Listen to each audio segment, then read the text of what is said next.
Everyone, welcome back to my channel. আজকের ব্লগটা আমি এখন থেকে নিয়ে শুরু করলাম আর আপনাদের সঙ্গে নিয়েই শুরু করলাম। তো গাইস, কোথায় যাচ্ছি, কি করছি, তো সবটাই শেয়ার করব আপনাদের সাথে। তো এই ব্লগ ভিডিওগুলো কিন্তু আমার অনেক দিনকার সময়ের অভাবে রেডি করতে পারিনি, তো আস্তে আস্তে সব রেডি করে সেগুলোই আমি। তো চলুন সঙ্গে থাকুন, দেখতে থাকুন।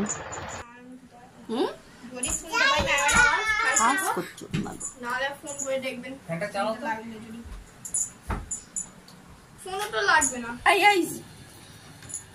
যাবে তাই চলো।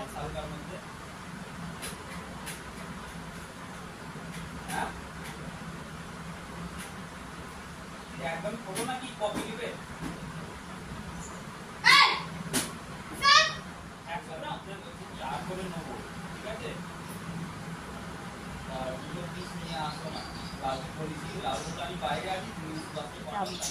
বেরোনোর সময় দেখো বৃষ্টি হচ্ছে।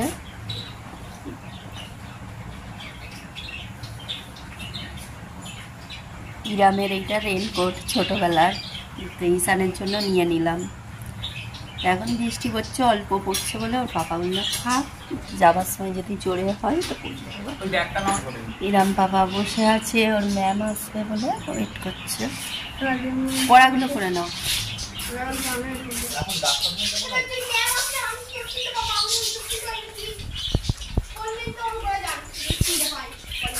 কলিং বেল কেন বন্ধ?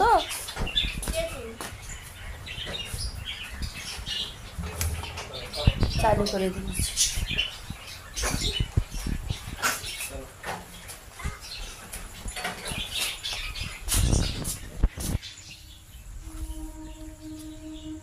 কইরা ম্যাম আসেনি, যাও তুমি ঢুকে যাও। ম্যাম এলে খুলে দেবে। কি বলবে? চলো, এটা ডাক্তার বাড়ি, চলে এলাম একটুখানি খুলে।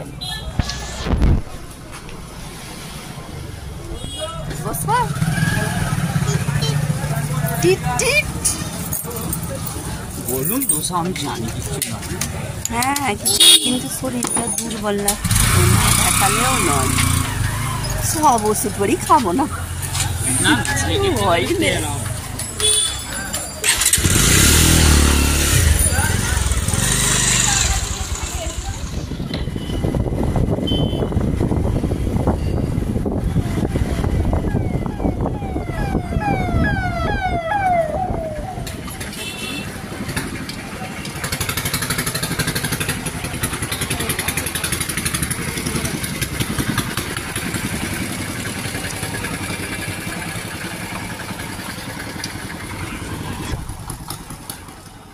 গাইস, এখন আমাদের ডাক্তার দেখানো হয়ে গেল। ইচ্ছে করছিল ফুচকা খাবার, বললাম যে ফুচকা নিয়ে নিই, ইরাম পাপাও তো বাড়িতে আছে, ও খুব পছন্দ করে ফুচকা খেতে, এর জন্য একটু ফুচকা নিয়ে নিলাম। আর শরীরটা কিন্তু সত্যিই বলছি খুব খারাপ, খুব খারাপ। মানে ডাক্তারবাবুকে সব শোনালাম, তো শোনানোর পরে বলল যে ঘুমের দরকার, আর মানে ঠিক সময় মতো খাওয়াটা হচ্ছে না কেন। তো আমি তার বলতে পারলাম না যে আমি ইউটিউবে এরকম কাজ করি, সেটা আর বললাম না।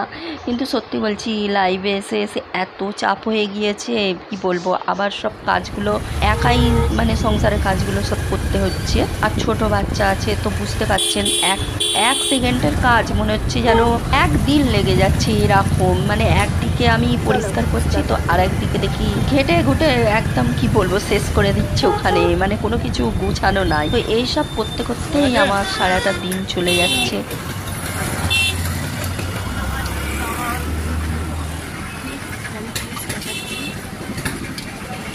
তো এখন বাড়ি ফিরে এলাম, এই দেখুন ফুচকা নিয়ে এলাম। ফুচকা নিয়ে এসে দেখি ইরাম পাপাকে বলে একবার উঠলো, আর আমি এসে তাড়াতাড়ি করে ঝটপট করে চাও বানিয়ে দিলাম ম্যামের জন্য।